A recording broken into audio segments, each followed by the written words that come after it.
À l'occasion de Synology 2018 qui se tient à Paris le 4 octobre prochain, nous avons le plaisir de recevoir Benoît Ferraud qui est responsable produit de Synology France. Benoît Ferraud, bonjour. Bonjour. Alors Synology, vous n'êtes pas tout à fait une start-up, enfin, vous n'êtes plus une start-up, vous avez été créé en 2000, Taïwan, et vous êtes spécialisé d'emblée sur donc les systèmes de stockage réseau, les fameux NAS qui avaient été popularisés avec le fameux système NFS de Sun à l'époque. Et depuis, vous avez élargi assez considérablement votre catalogue.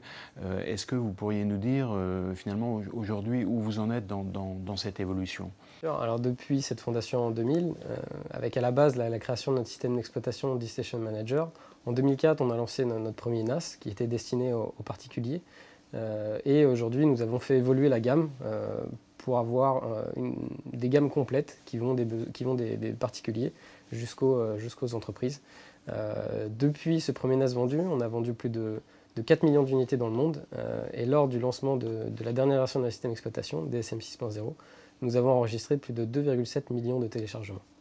Donc ça veut dire que ce système d'exploitation que vous avez développé vous-même, finalement, il est utilisable sur l'ensemble de vos produits de manière rétroactive jusqu'au premier, où il y a des niveaux de compatibilité entre les produits et les systèmes d'exploitation?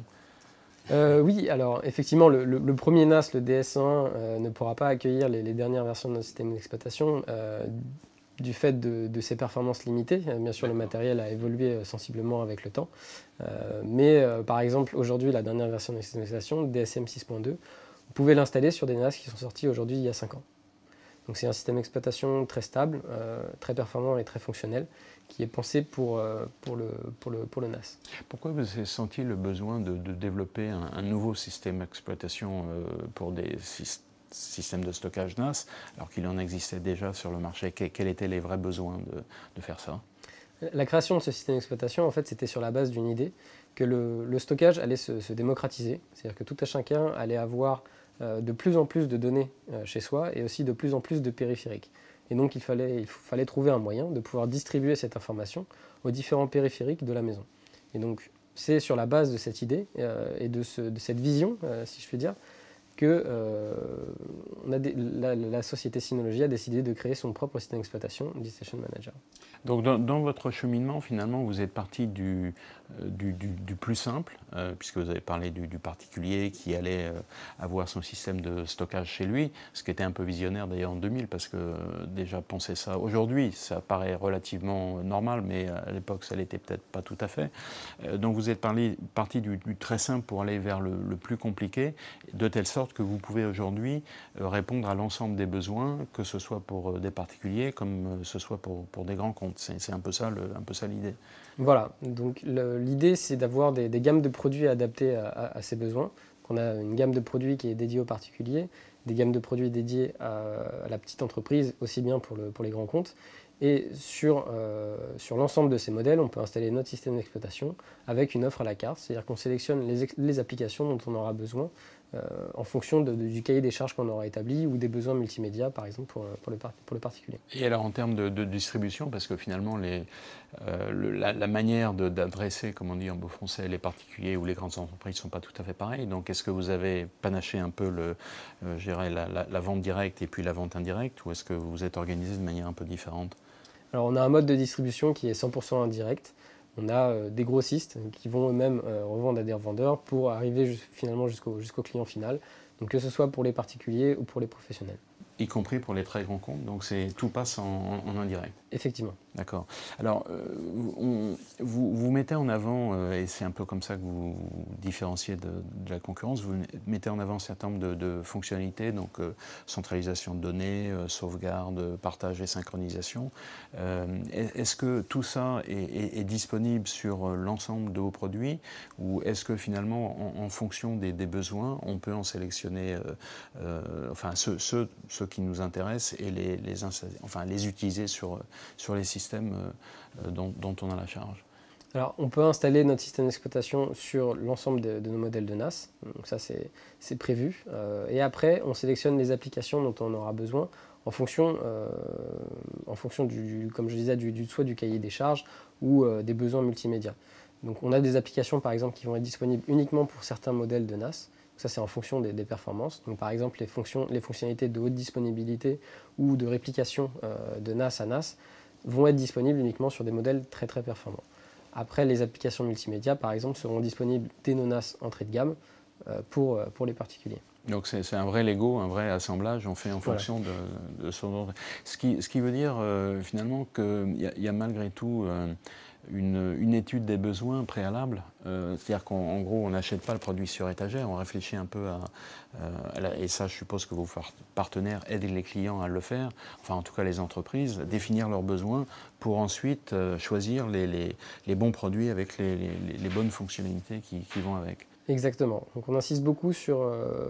et on a une démarche proactive dans ce sens sur la formation de nos partenaires sur nos produits, pour ensuite qu'ils puissent communiquer ces informations à leurs différents clients.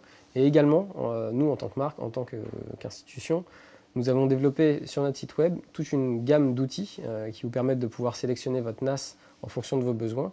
Et nous nous efforçons de mettre toujours en avant l'information, le plus d'informations possible sur notre site web pour que les utilisateurs puissent se retrouver facilement, identifier facilement leurs besoins et de ce fait pouvoir choisir facilement leur NAS. D'accord. Alors, donc ça c'est pour ce qui concerne les systèmes NAS, stockage de données à usage général, on va dire. Mais vous allez aussi au-delà de ça en proposant des systèmes applicatifs packagés. Je pense par exemple à un système de surveillance.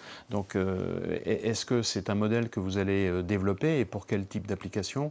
Ou est-ce que ça a été fait pour répondre à un besoin particulier d'un client? Alors, on a eu... c'est par notre système de remontée d'informations. C'est-à-dire qu'on a mis en place des processus, des processus pour pouvoir faire remonter l'information directement à nos développeurs, par exemple.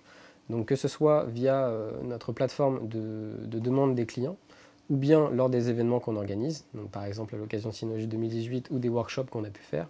On prend en compte toutes ces demandes de clients et on les transmet à nos équipes de développement produit et de développement logiciel à nos sièges sociaux à Taïwan, qui ensuite font une étude en fonction de ces différentes demandes pour après les intégrer dans les produits.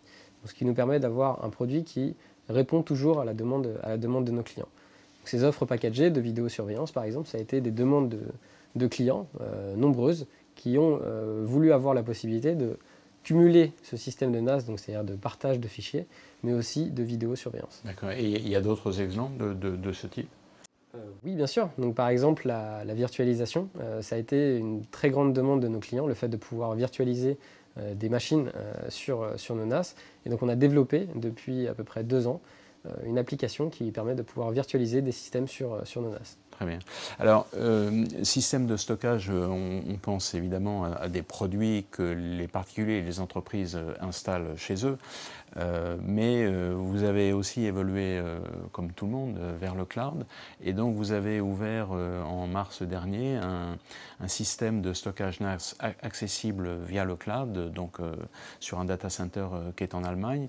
Est-ce que vous pouvez expliquer comment ça va fonctionner? C'est-à-dire comment les clients qui ont déjà des systèmes NAS vont pouvoir utiliser ce nouveau système sur le cloud? Est-ce que l'idée, c'est d'offrir un système de type cloud public pour les gens qui ne sont pas clients chez Synology, ou est-ce que c'est pour les clients déjà présents de faire une espèce de cloud hybride avec leur propre système NAS et puis ce que vous proposez déjà en Allemagne? Alors effectivement, Synology C2, ce sera une offre de 2 services. Donc le premier est C2 Backup, qui est une offre de sauvegarde en fait, qui vous permet de pouvoir sauvegarder les données qui sont stockées sur le NAS sur nos serveurs. Donc là, un service qui est pensé à la fois pour les particuliers et nos clients professionnels. Et vous allez avoir un deuxième service qui est C2 Disaster Recovery, qui va permettre de pouvoir répliquer des serveurs DSM locaux sur des instances, sur nos serveurs.